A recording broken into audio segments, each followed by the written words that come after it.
and welcome back to my channel. I'm Julian of Julian Creates, here to do a review of a pants pattern. I will be reviewing the Reed Trousers by Laela Jeyne.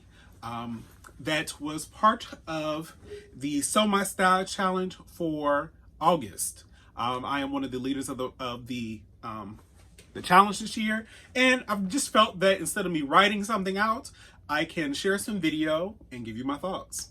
So I made the Reed trousers in a wool, it's a wool poly blend. And they were pretty simple to make, but there were some happy accidents and then some things that I just needed to be mindful of if I decide to make this pattern again another time. Before we get started, what I will do is I will post a little bit of video of me wearing the trousers.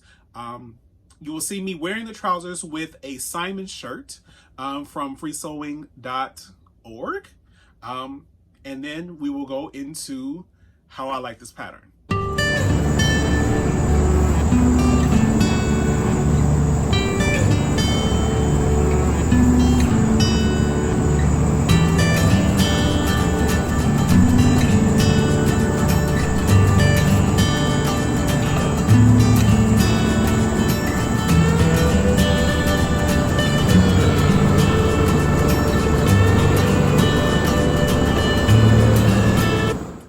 Alright, so let's talk a little bit about the pattern. So these are a pair of chinos, classic chinos, with a slim, relaxed fit as they are described on the website.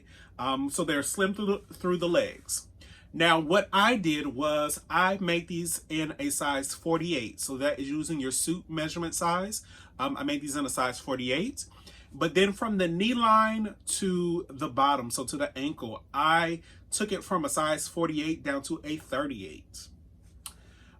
Personally, I would have slimmed them up higher on the legs. So I basically would have started maybe 3 to 4 inches above the knee line and slimmed them down. And of course, when I slimmed them down, I slimmed them down on both the front pattern piece, the back pattern piece, on the inside leg and the outer leg. And I slimmed it down that way. I would just start higher, probably a lot higher than what I started previously to get the fit that I want. But overall, I'm fine with it. Now, the way that these pants are originally drafted, they do a double welt pocket. Now, here I did not fully follow the instructions of the pattern correctly.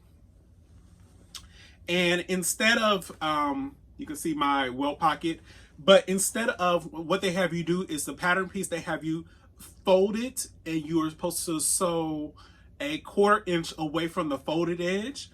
I did the opposite and sewed it a 1/4 inch away from the raw edge, meaning that my welts were too large, way too large. But just an added benefit, instead what I end up doing is having a single welt, and that double welt acts as a facing because my inner pocket is not it's not the fabric facing. And normally you would need, if you want to make sure that you don't see any of the pocket lining, you would need some type of facing on that edge. So that inner welt literally is perfect for that. So honestly, I love the way these welt pockets came out, and that is probably a trick I will use again.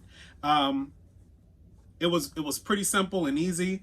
I haven't even fully washed off all of my markings. I did my markings with a fabric chalk or something like that, and I haven't fully done it. And of course, you know, they're never fully perfect, but I really like the way that these came out, so I definitely will be doing that again.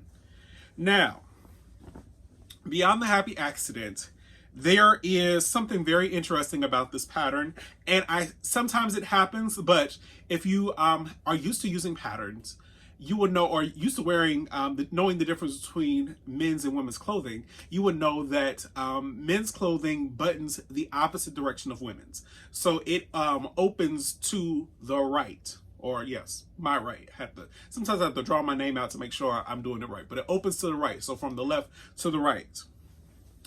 The way these pants are drafted, so if you look at the actual pattern envelopes, so the line drawings and everything,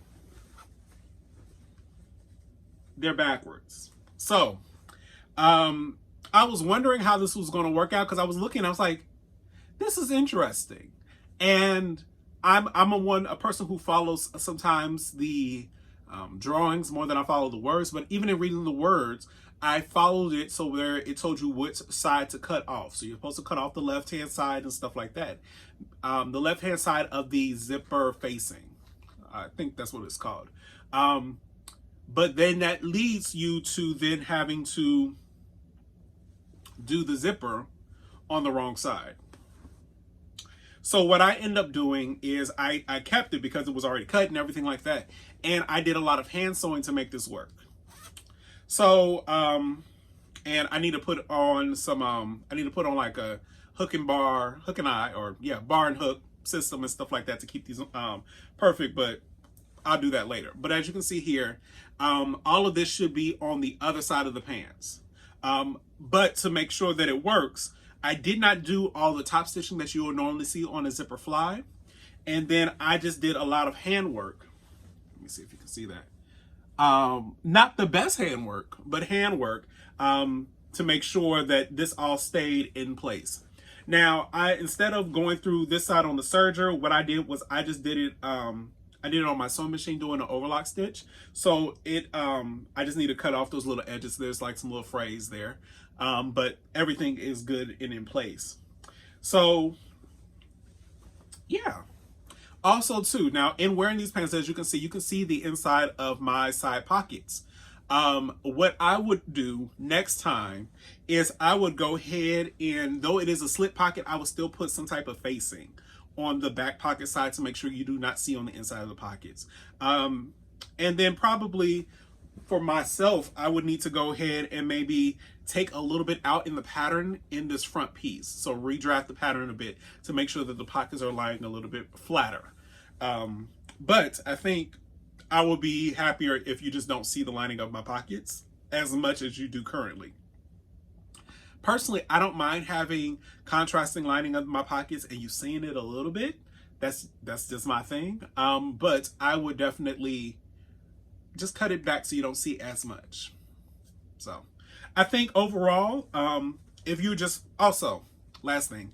So I love that these pants have a curved waistband. I decided not to do the belt loops, but the way that this curves, I don't know if it was my sewing and cutting or me just not fully paying attention. It is the back curve is very, excuse me. So, the back curve, I don't know if it was my cutting or not, but the back curve is a little bit more extreme than I like, and it literally goes very much up like this instead of being a more gentle curve from the back seam. So leading to like this shape, and probably me pressing and stretching a little bit, I think I probably stretched that out just a bit, and I can work on that through pressing. But you know, as this is also to show that people love my makes, but they're never fully perfect. There's always a little something there. And I'm fine with that. You know, shows a bit of character.